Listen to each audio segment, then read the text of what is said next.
Dans les mots d'une femme qui a créé ce jardin que j'ai vu dans la vidéo, ce jardin c'est un lieu pour les disparus, mais c'est avant tout un jardin pour les vivants. Votre association fête aujourd'hui ses 20 ans, mais les valeurs qu'elle incarne, votre lutte pour la vérité et contre l'impunité est toujours aussi nécessaire aujourd'hui comme le premier jour quand vous avez planté ces arbres. En effet, si c'est les plus que 82 000 personnes victimes de disparitions forcées en Syrie, ou les milliers de migrants autour du monde entier qui disparaissent chaque année en quête d'opportunités et de sécurité, Amnesty International recense et dénonce toutes ces disparitions forcées. Malheureusement, dans beaucoup de régimes autoritaires, c'est toujours une pratique courante de faire disparaître les voix critiques. En Suisse aussi, il y a du progrès à faire. Nous devons faire plus pour soutenir les victimes de disparitions forcées vivant ici en Suisse dans leur recherche de la vérité et de la justice. À cause de la pandémie, le premier examen du rapport de la Suisse devant le Comité des Nations Unies a été repoussé et n'a toujours pas eu lieu. Et il est donc important que la Confédération s'engage pour passer rapidement devant le comité. Donc la lutte va continuer. Et c'est précisément pour continuer cette lutte pour les droits humains. Le jardin a été créé il y a 20 ans à l'initiative de représentantes et représentants d'associations de droits humains touchés par la disparition forcée et a rencontré le soutien de la commune qui a mis à disposition ce bel endroit.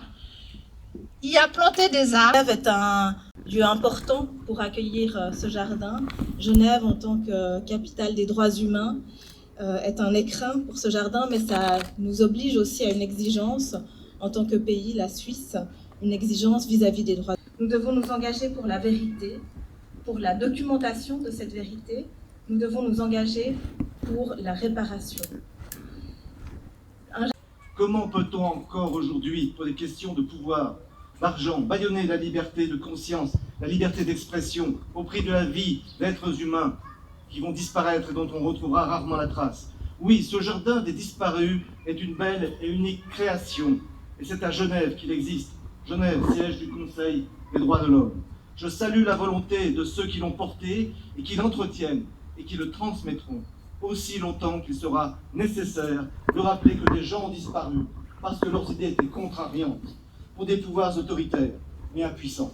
Oui, ce jardin des disparus sera nécessaire tant que des gens continueront de disparaître ici et là dans le monde en raison de leurs idées. Oui, ce jardin des disparus est encore nécessaire, même si nous appelons un autre monde, celui où on ne sera pas en danger pour une opinion critique, pour une dénonciation de la corruption, pour la dénonciation de la mise en danger. Cet autre monde tarde à venir, même s'il s'étend un peu chaque année par l'extension de la démocratie. Et la place de ce jardin est bien et des conventions de Genève et des droits humains. Et la Cité Monde, elle est capable de disséminer ces messages de paix pour le respect de la personne humaine, de son intégrité et de ses droits par cette emblématique. Salió anteanoche, no ha regresado. No sé qué pensar, eso nunca. Se llama Agustín, es un buen muchacho. A veces es terco cuando...